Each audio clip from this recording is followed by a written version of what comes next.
Welcome, lovies, to another episode on Universal Spirit with Karmazai Psychic LLC. This is Christina. Today's episode, we're going to talk about something a little bit touchy, but I know we need to get it out there. We need to talk about it.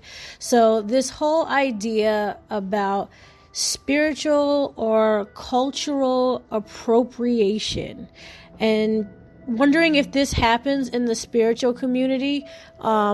Absolutely. So we're going to talk about it because I definitely want your feedback and I definitely want your questions. And I really want to have a conversation about this particular situation. So we all know about regular cultural appropriation, right? People who are assumed to be of a certain race or a certain culture to then go and try to either duplicate, replicate, or mimic a different culture, a separate culture, or a culture that they are not immediately affiliated with, or a culture that they are not supposed to be affiliated with, or just not naturally affiliated with. People would not assume that, a little girl in India would want to get cornrows like a little girl in Camden, New Jersey. So, for her to do that, just in layman's terms, that would be almost like cultural appropriation. Oh, they're trying to be like us, and vice versa. Does this happen in the spiritual community? Absolutely. We do have the huge debate about sage. Sage, I think, is the number one spiritual appropriated thing, conversation, debate, just literally on fire, dividing people constantly, about sage is only supposed to be used for the Native American culture, and it's only going to help the Native American culture. That is what they do to cleanse, and only that is a closed, practice. Okay, what would be the difference between appropriation and a closed practice? That is a question. Please answer that for me and what your thoughts on that is. Okay, so sage, I believe, is the biggest thing when it comes to spiritual appropriation. It seems as though people think that is something that only Native Americans should be doing. However, we see across the board sage being used in almost every spiritual culture, or way of life or whatever. Okay, sage is used in India, sage is used in Africa, sage is used in America, sage is used literally everywhere. Okay, it is the most popular among Native American culture, but it's not the only culture that sage on record, has been used to cleanse spaces of negativity and evil spirits, and, to embrace positivity, to just, align your chakras and clear out your aura. It is just more well known with Native Americans, and it could have very much started with them. Yes, sure. Okay. However, if you were to be historically, correct, everything started in Africa. Okay. Even scientists will admit that. But there are a lot of debates about Palo Santo. There's a lot of, debates about juniper, about all these herbs that we use to cleanse ourselves, and that's considered a closed practice. What else is considered a closed practice? Definitely would love to hear your thoughts about that. And not just with sage, we're going to definitely go down a little bit of a smaller, rung of the ladder here. But sage is the number one debatable spiritual practice that people just want to play a tug of war with when it comes to appropriation in general. That is only to be used for Native Americans and only for the tribal practices. That's really going to be a damper on the Wiccan community, because that's one of the most famous spiritual tools that is used in the Wiccan and Norse pagan and Celtic religions and spiritual cultures. Besides sage, though, besides herbs, we can even go as far as to clothing, candle burning, foods, oils, the way we petition our ancestors, even having the belief of ancestors. But what I really wanted to touch on today, to make a bit of a more focal point, would be appropriating, worshiping other deities. Okay, so people want to keep, spirituality out of religion. However, usually it's through religion where we meet all of our gods and deities and spirit guides, right? That's really where we most meet them, where our parents take us to church or temple or mosque or wherever we go to worship. This is when we're introduced to either God, Jesus, Vishnu, our ancestors, and all of our hoodoo goddesses, Santa Morta, and all of our, people, Saint Jude, Saint Michael, and all those people. However, for people who are more spiritual, we don't like to put a title, so to speak, on what it is we do. We do have people who are a little centered around a certain practice spiritually, that you could be centered around being Catholic, but you don't want to call yourself Catholic. You could be centered around, voodoo, but you don't want to call it voodoo. You call it hoodoo, which is like a subculture of voodoo. It's like the not the non-religious part of voodoo. Okay, so when you want to deep dive into that with the eclectic witches, okay, because people are becoming more and more eclectic spiritually every day. And when I mean eclectic, I mean you've got people who are practicing Reiki with the chakras, with crystals and tarot cards and ancestors, offerings, down to sage and, bindi dots on their forehead, and they are not Hindu in particular. And I mean, like, you can get an all-around eclectic witch who's really practicing everything. So that's kind of what I want to get into.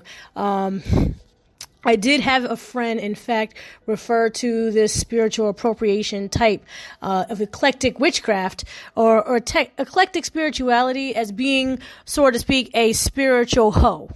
Right? It's kind of like you dip and dive into all the gods and deities and spirit guides like a hoe. Like you just kind of like you only bother them when you need them, or this particular god or goddess is good for this and good for that.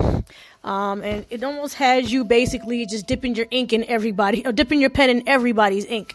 It's kind of like, maybe not a good look if it were you to be physically involved with every single one of those gods or deities, in a physical sense. But I mean, spiritually, yes, I could definitely understand that terminology as being a spiritual hoe. Now, what exactly is being a spiritual hoe? Right? It's kind of like, it is the spring solstice and it's time to honor Hecate and all these Norse and pagan gods. But then, fall rolls around and it's time to acknowledge all of the Hindu and Indian gods. And then, winter comes around and now it's time to abide by all the Christian gods and saints and everything like that. And, and so forth and so forth. What are your thoughts about that in particular? Because we all know a spiritual person that really just has basically no spiritual boundaries. Is that frightening? Is that concerning? Do you feel as though that is disrespectful? Do you feel as though people should stay within the bounds of what they were taught?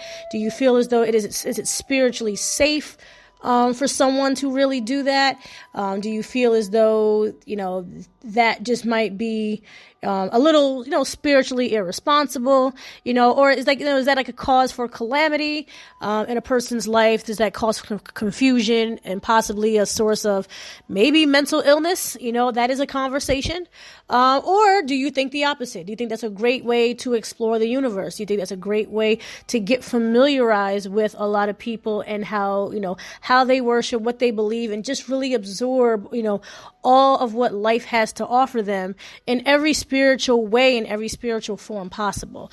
I mean, we have people who are so spiritually eclectic that they go as far as to learning, up to like 15 different languages and speaking them fluently just for the sake of worshiping deities, just for the sake of fitting into, every culture that resonates with them. I'm not going to say every single culture would resonate with them, but I have, been around with people who have a very diverse spiritual culture.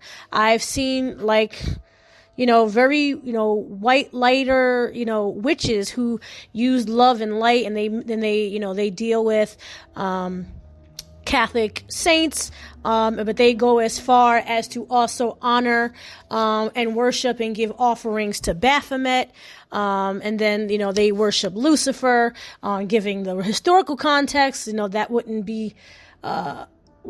be concerning for us who had done our research to know that Lucifer is the morning star, but in a lot of biblical texts, he is considered to be the devil. However, like I said, you have to be more diverse and educated to not get concerned about that. However, to be involved with Baphomet and then be involved with Hecate, and go as far as to be involved with Lilith. Oh, excuse me. I'm sorry, guys. I'm burping on my podcast. So we see this spiritual diversity.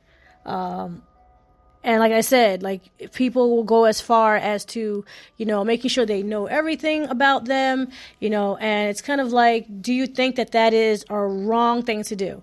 Do you think that is the right thing to do? Do you think that, there should be some boundaries on people who are spiritually eclectic? For those of you who do shop in my shop at karmazaiPsychic.com, I do have a variety of deities that are featured on my site, where as far as the Far East, I have things that are dedicated to Tyson Ye, which is a Eastern god of money and wealth, mostly celebrated in China for the Chinese New Year. Very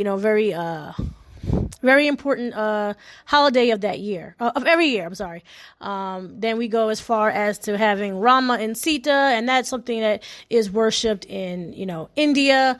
Then you have Lilith and, Hecate and all these Norse and pagan gods. And then, my website, I have, Marie Laveau, and a lot of hoodoo, and voodoo, deities, Santa Morta, and, in the African culture as well, and then the list goes on and on. I have Saint Michael and Saint Jesus and Solomon.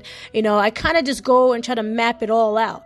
But it is interesting to know, how people feel, about this mixture of cultures. Is it scary? Is it enticing?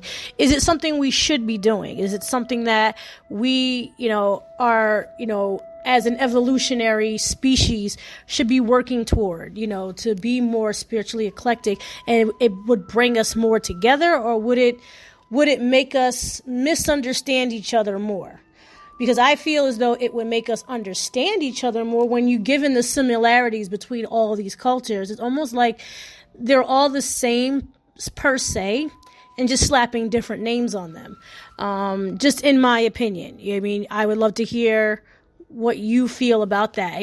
How confident are you to step out of your basic, or your supposedly, your comfort zone spiritually, to be a Catholic, to then give, an offering to, Rama, and you're not originally Hindu, Of course, I do encourage people to do their own research. Of course.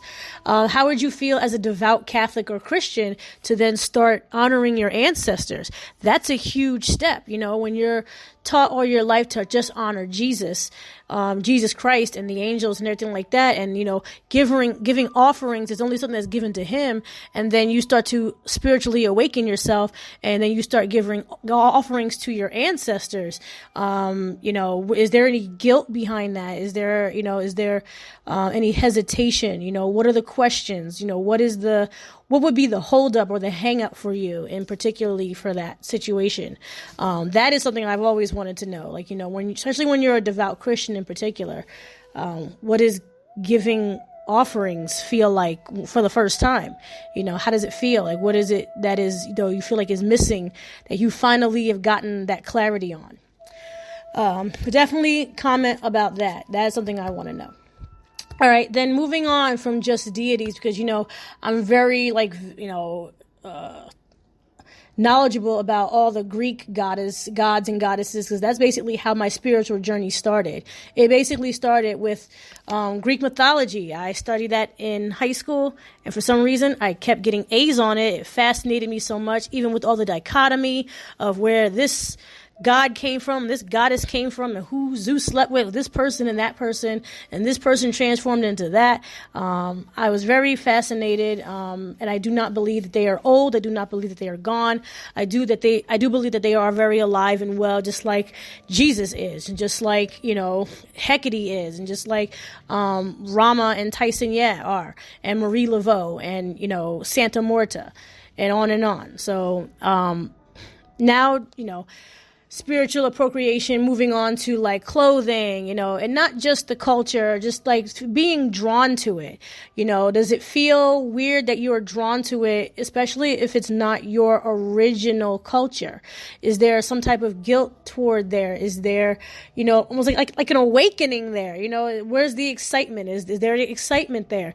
Do you finally feel like you belong in one culture or the other? Both cultures, all of them. Definitely something that I would want to really get a lot of comments on and a lot of conversation going about that. I don't know. Couldn't figure out any other word to use than appropriation. I would almost say like spiritual assumption, because spiritual assumption would be more tied to your location and tied to your racial and ethnic group, where it's kind of like if you are Indian, you are assumed to be Hindu or Buddhist, and if you're African American, you are assumed to be Christian or Catholic, or some type of voodoo or, some type of African, culture, and Native American, and so on and so on.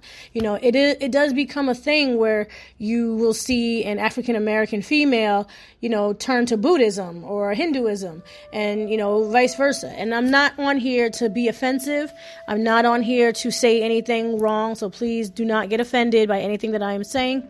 I'm just pointing out the names of the religions and cultures, and, how we are molding into these things, regardless of our ethnic backgrounds and even the cultures we were brought up in.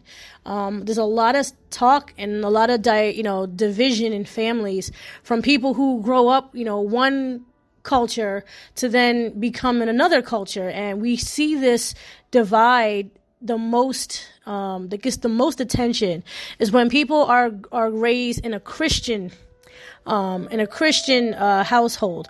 Now, not to knock the other main religions of the world, okay? When you're born Jewish as well, when you're born Muslim, okay? I do know those are like the 3 top religions of the entire world, okay? But you see a lot of attention around being a Christian in particular when changing your spiritual culture. So when you go from going to church every Sunday, which is ritualistic, going to, praising to Jesus, every Sunday, giving your physical money offering, which is also ritualistic, okay, to only praying to Jesus and only to depend on him. And then you grow up or grow out of that, and then you decide, hey, I want to give homage to my ancestors. And, I feel really connected to, other gods, such as Lilith. I'm a very powerful female, and I feel very connected to her energy. We all can always feel like we're missing something. Like we can be told what to do repetitively, all of our lives, but we always find something that is missing. You can be taught to love certain people based on their race or based on their gender. However, the real you will always come out. The real desires that you have will always be who you are, and that is not limited to your spiritual self. Your spiritual self might say, I can really dig some of this Christian stuff. However, I'm really interested in what, the Buddhists got going on, and, the burning of the incense and the praying and the needing for searching for peace. That could just be who you are, your spiritual makeup, which is basically almost like your physical DNA. There is such thing as a spiritual DNA.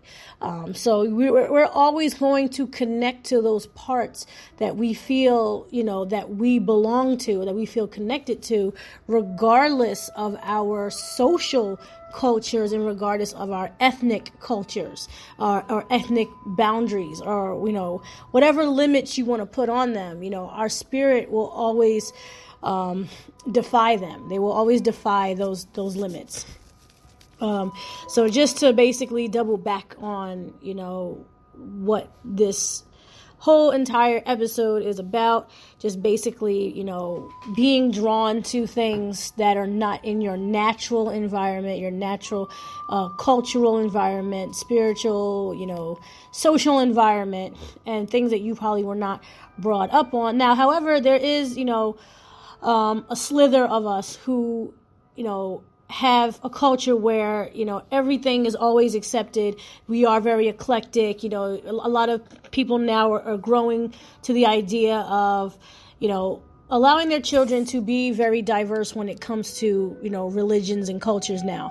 I am seeing more and more of people teaching their kids about other cultures in their daily lives, in their homes, and not only being more accepting, but just a higher understanding.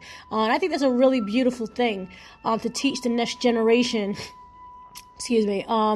The wisdom that we have accumulated as adults, where it's kind of like, I really wish somebody had taught me at a younger age to accept this more, or to accept this first, or really to, even love myself first, before I pick a partner, and to really connect with my spirit before I start giving energy and, time to other, entities and gods and stuff like that, to understand my spirit first, or vice versa, to really understand, to see how we're all the same, how we do have so many similarities across the board, and to see that, to rather be united rather than being spiritually divided. I know it sounds so cheesy. It really is sounding really cheesy. But let's face it. I mean, there's a lot of us right now who are even listening right now. You are dedicated somewhere in your soul to teaching your children something completely different from what you were raised. Literally, hardly anyone that comes across my podcast or even my website or even me in particular, you are aligned with trying to find something more, find something new. Literally, I am not the last stop. I am one of the stops on the way, usually. Never the final stop, no. I am definitely grateful to have you, meet with me spiritually on a collective,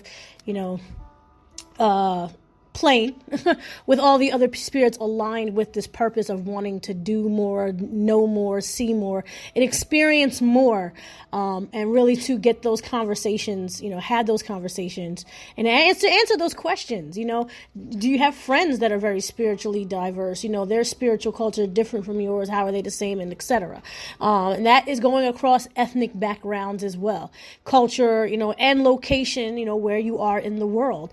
Sometimes in this United States, you could just be literally 2 or 3 towns away from a completely different culture, and some of us are more than willing to take those 30-minute drives to be connected to something that we feel as though resonates with us. And to be honest with you, most of us are awake in the inside. Not all of us express it, but most of us are awake on the inside.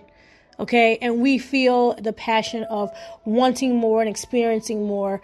A lot of hatred that comes from people who want to destroy or basically be obscene to other people's ways of life.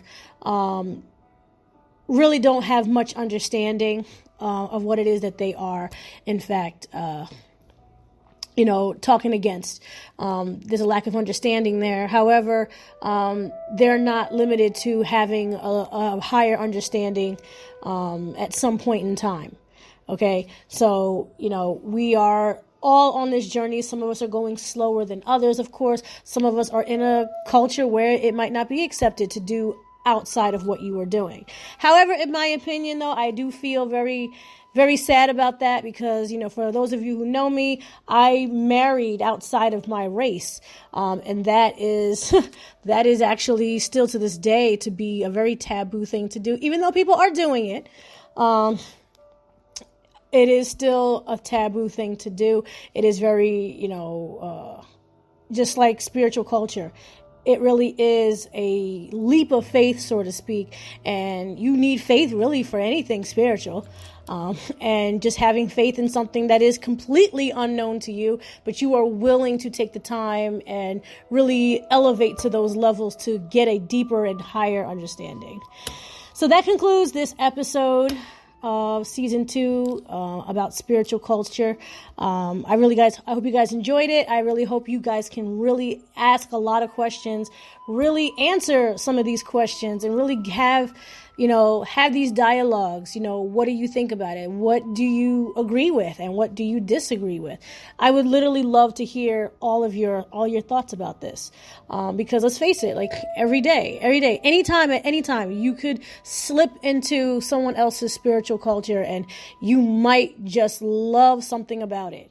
Right? It's just like you just get the whiff of the incense and you're just like, oh my God, like I'm going to dive all into the Ramayana today because I'm feeling the spirit, because the spirit is connecting with me, and it is resonating with me. It's calling me, and why is it calling me, and why am I connected? It happens, guys. It totally happens. So this is Christina with Karma's Eye Psychic LLC on Universal Spirit Podcast. I hope you have a great night, and thank you for listening. Bye.